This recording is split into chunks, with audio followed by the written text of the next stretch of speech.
मंगल मूर्ते नमः। नमस्कार दर्शकों,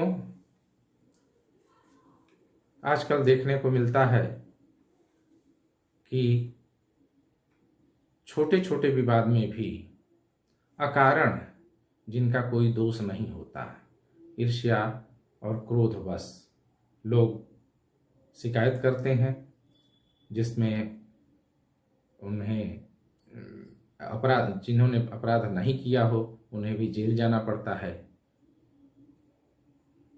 ऐसे अपराध में लोग क्रोधवशात अथवा ईर्ष्यावशात फंसा देते हैं।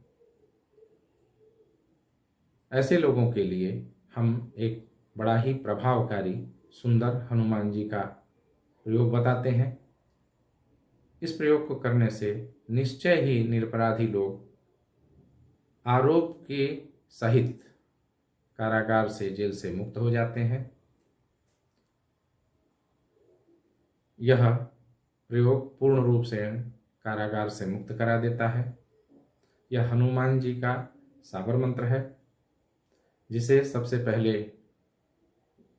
होलिका की रात को जप करके सिद्ध कर लें।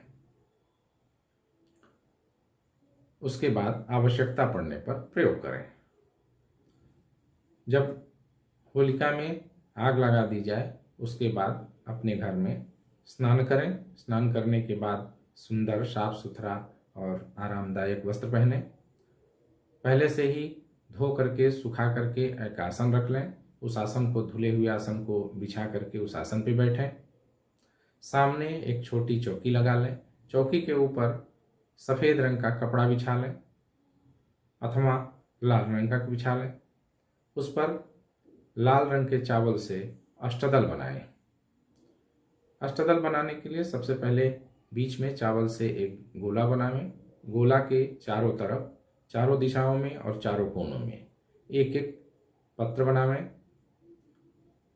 इस प्रकार से 8 पत्र हो जाएंगे और अष्टदल का स्वरूप बन जाएगा।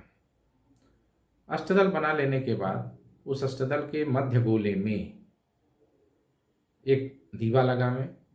दीपक चाहे वो धातु का हो अथवा मिट्टी का हो, बीच की बत्ती, बीच की लौ वाला दीपक जलावें। दीपक में गाय का ही घी प्रयोग करें और रुई, पहले से साफ सुथरा सूखा हुआ रुई हो, स्वयं बत्ती बनावें। पहले से बना हुआ बाजार की बत्ती का प्रयोग न करें। रुई गीला नहीं होना चाहिए। गीले रुई में होने के कारण जब दीपक जलाई जाती है तो चटचट की आवाज़ होती है, जो दोषपूर्ण है, विघ्न और परेशानी देता है। कार्य का फल विपरीत हो जाता है। बत्ती में धुआं नहीं होना चाहिए, अन्यथा कार्य करते समय विघ्न होते हैं, परेशान हो जाता है व्यक्ति, कार्य संपादित नहीं कर पाता है। इस प्रकार से दीपक जला लेने के बाद हाथ जोड़ करके दीपक का पूजन करें। दीपक से प्रार्थना करें, भो दीप देव रूपस्थम कर्म साक्षी अविघ्नकृत यावत कर्म समाप्ति स्यात् तावत् तम शिस्तुरो भव। इस प्रकार से दीपक की प्रार्थना कर लेने के बाद सबसे पहले अपने ललाट पर कुमकुम अथवा रोली से तिलक करें। तिलक करने के बाद, तिलक करते समय मंत्र बोले, स्वस्तिस्तु या विनाशाख्या पुण्य कल्याण वृद्धिदा विनायक प्रिया नित्यम तांच स्वस्तिम ब्रुवन्तु नः। इस मंत्र को बोल करके तिलक कर ले। तिलक करने के बाद पहले से ही निर्मित पंचगव्य को पिए। पंचगव्य पीने से व्यक्ति शुद्ध हो जाता है और कार्य की परिसिद्धि निश्चित हो जाती है। पंचगव्य में गाय के 5 चीज़ों का प्रयोग किया जाता है: गाय का दूध, गाय का घी, गाय का दही, गोबर और गौमूत्र।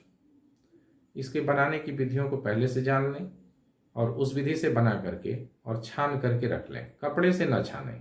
कपड़े से छाना हुआ दोषपूर्ण हो जाता है और फलवान नहीं होता। किसी भी जाली वगैरह से छान सकते हैं। छान करके रख लें और दाहिने हाथ में ले करके मंत्र बोलें, यत्त्वगस्थि गतम पापम देहे तिष्ठति मामकीम प्रासनात् पंचगव्यस्य पिबत्यग्निरिबंधनम। इस मंत्र को बोल करके पंचगव्य पी लें। पंचगव्य पीने के बाद शुद्ध जल से 3 बार आचमन करें। एक बार केशवाय नमः बोल करके जल पी लें, दूसरी बार नारायणाय नमः बोल करके जल पी लें तथा तीसरी बार माधवाय नमः बोल करके जल पी लें। इसके बाद पुनः गोविंदाय नमः बोलें और हाथ में जल लेकर के हाथ धो लें। हाथ धो लेने के बाद बाएं हाथ में शुद्ध जल लें और दाहिने हाथ की अंगुलियों की सहायता से अपने ऊपर जल छिड़कें। मंत्र बोलें, अपवित्रः पवित्रो वा सर्वावस्थां गतोऽपि वा जस्मरेत पुंडरीकाक्षं स्वबाह्याभ्यंतर शुचिः। इस मंत्र को बोल करके अपने ऊपर जल छिड़कें। जल छिड़क लेने के बाद शिखा बंधन करें। पुरुष हैं तो चोटी बांध लें, स्त्रियां हैं तो अपनी चोटियां बांध लें। उस चोटी को पकड़ करके मंत्र बोलें, ऊर्ध्वकेशी विरूपाक्षी माम सशोणित भोजने तिष्ठ देव शिखा मध्य चामुंडे चापराजते। इस मंत्र को बोल करके शिखा बांध देने के बाद गणेश जी का ध्यान करके गणेश जी के मंत्रों का स्मरण करें। वक्रतुंड महाकाय कोटि सूर्य समप्रभ निर्विघ्नं कुरु मे देव सर्वकार्येषु सर्वदा। विनायकं गुरुं भानुं ब्रह्म विष्णु महेश्वरम सरस्वतीं प्रणम्यादौ सर्वकामार्थ सिद्धये। इस मंत्र को बोल करके गणेश जी का ध्यान करें। गणेश जी का ध्यान करने के बाद गोरक्षनाथ जी का ध्यान करें। गुरु ब्रह्मा गुरु विष्णु गुरुदेव महेश्वरा गुरु साक्षात परम ब्रह्म तस्मै श्री गुरुवे नमः। इस मंत्र को बोल करके गोरक्षनाथ का ध्यान कर लें। फिर दाहिने हाथ में जल लेकर के संकल्प करें।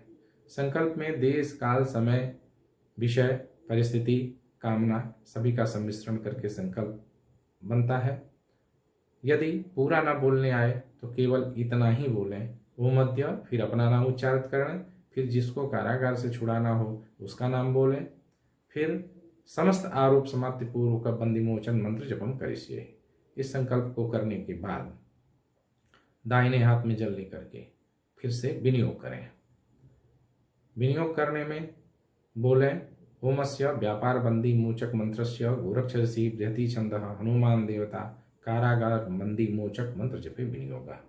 इस मंत्र को बोल करके फिर विनियोग का जल नीचे गिरा दें।